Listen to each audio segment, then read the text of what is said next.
其实在快乐男生海选的时候呢，就已经体现出来了华晨宇的一个特别有特色的一个特点，或者说真的是过人之处，就是他的艺术审美品味是很独特的，而且他是很彰显这种个性的。在这里每一颗星辰是那么明亮而短暂。其实我以前有一点孤僻，然后我把自己关在家里面，关了有半个多月，没有出过家门。这个也是他的一个特别重要的一个性格特点了，就是稍微有点孤僻啊，有点自闭，跟成长环境有关系。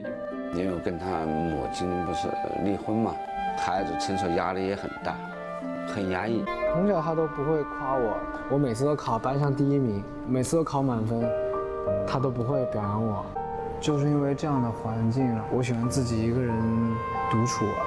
无论是这个他父亲的性格的这样的特点使然，还是说我们有些时候说中国人不善于表达爱，不愿意把爱说出来，是比较内敛的。无论什么样的原因，但我觉得肯定是对这个孩子的成长呢会有一定的影响。但这个影响其实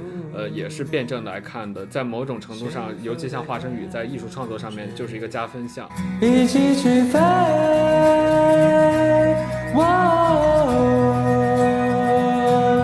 一起去飞，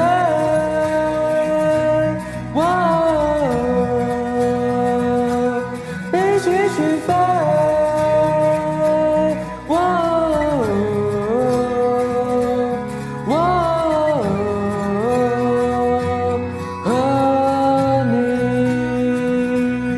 你是有这种经历的，你是有那个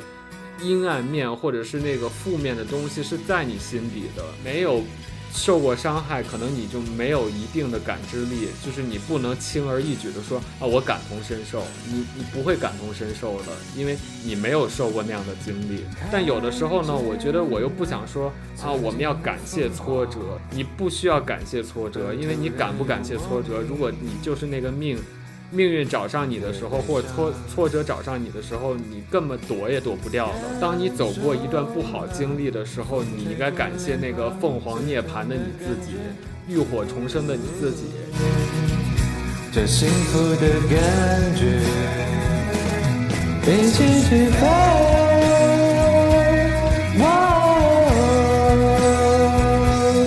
一起去飞。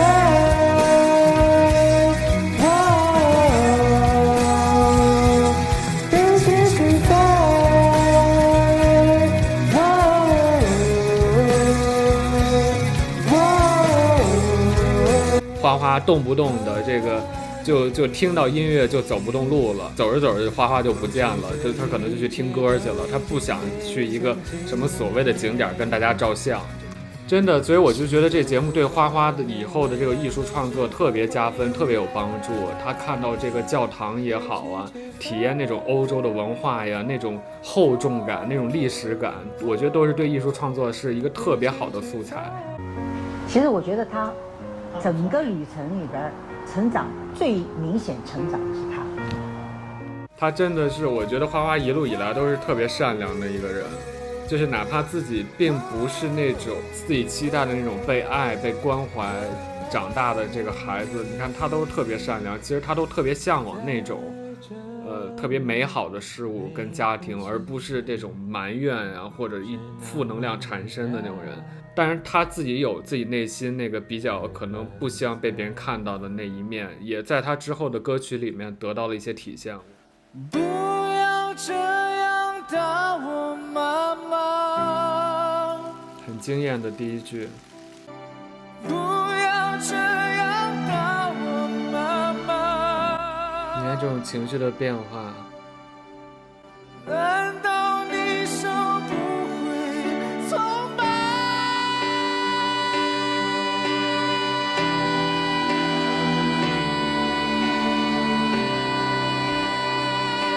他这个把自己内心的那个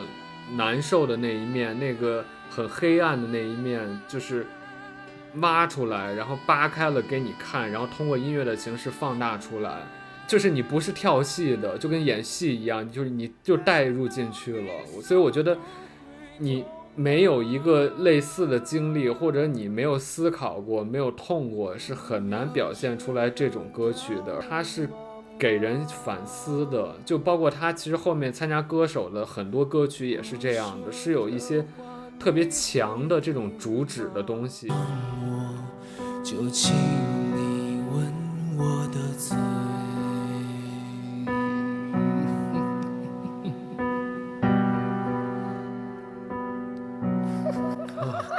很厉害，很敢这么表现，而且我超喜欢他这个滤镜的这种感觉，就是展现出来了他这种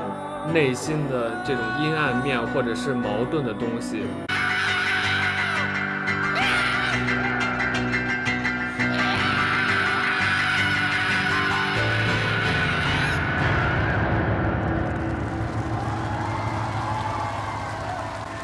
那种宣泄感，那种内心感情的爆发，我觉得没有那种内心的感受或者是一种经历的话，是完全没法表达出来，都模仿不来的。其实我是觉得说，我们每个人都有一个阴暗面，或者都住着一个恶魔。其实这个没有什么难以启齿的，这就像，也许像太极是，或者像我们讲究这个阴阳平衡，就是你有光明的那一面，你也有阴暗的那一面。那在这首歌曲里面呢，华晨宇就挖掘出了自己内心可能阴暗的那一面，或者是一些负能量的那种累积，这种情绪每个人都有。但是这一点呢，可能会涉及到我们之后要讲的那个，他参加王牌对王牌的时候，可能有一些，就是当你受到了别人的抨击啊，或者是争议的时候，你的内心的那种挣扎。那首歌什么的特别好听，然后你们是第一个听众什么的，就听完之后，就里边那个歌词就是什么曾经想要离开啊，好想爱这个世界。他就当时就跟我说，他说二姐，我曾经有一天就一个人站在他们家那个阳台上，他说我想往下跳。哇塞！当时我都吓死了，你知道吗？然后我就看着他，我说花花，你有什么事儿？你为什么不跟我们说呢？你说你怎么了？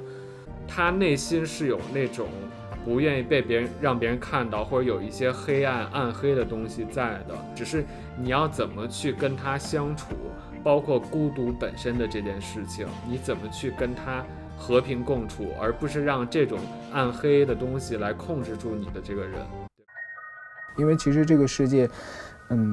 会有点奇怪，就是每一个人都在追求独特，但是当真正独特的东西出现在你面前的时候，你是不愿意去接受它的，你会去否定掉它。那作为这个键盘侠呢，或者作为网友呢，他当然觉得就是说，哎，我无所谓啊，我又没有打你。我就是骂你几句，或者我还觉得是我客观的批评你，我没有带什么感情的色彩。但是呢，在受害者、在被骂的、被评价的人的心里呢，可能就是留下了一个很深的伤疤。那网友呢，会觉得说我没捅你刀子，但殊不知网友的那个评价呢，真的就像刀子一样刺向了这个艺人，或者刺向了某一个被讨论的人。你是魔鬼中的天使，所以送我心碎的方式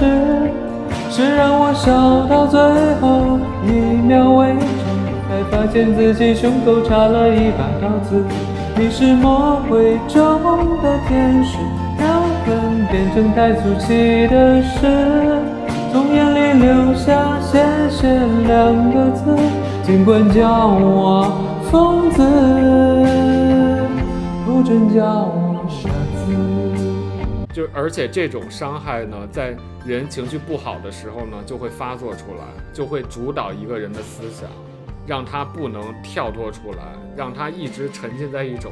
特别不好的情绪，无论是自我怀疑，甚至是最后到了自我毁灭的那种状态。当你本身有足够影响力，但是现实又告诉你有些事情你无能为力的时候，那种无力感是特别能击垮一个人的信心的。随便去拼凑我们的故事，我懒得解释，爱怎么解释？当谁想看我碎裂的样子，我已经有玩笑重生一次。我觉得这个女儿呢，真的应该是一个天使，就是应该会把这个华晨宇很多负面的东西，那种出不来的东西给弱化掉。他为了这个孩子，都会更善待自己，也善待自己可能时不时会出来这个冒个头的那个小恶魔，或者心里那个阴暗的那个东西。我觉得应该是会得到一些这个改善。但是我还是说我的这个逻辑，就是说我宁愿华晨宇最后写不出来了，您就稍微碌碌无为一点，然后幸福美满一点，这也是我对他的一个期望。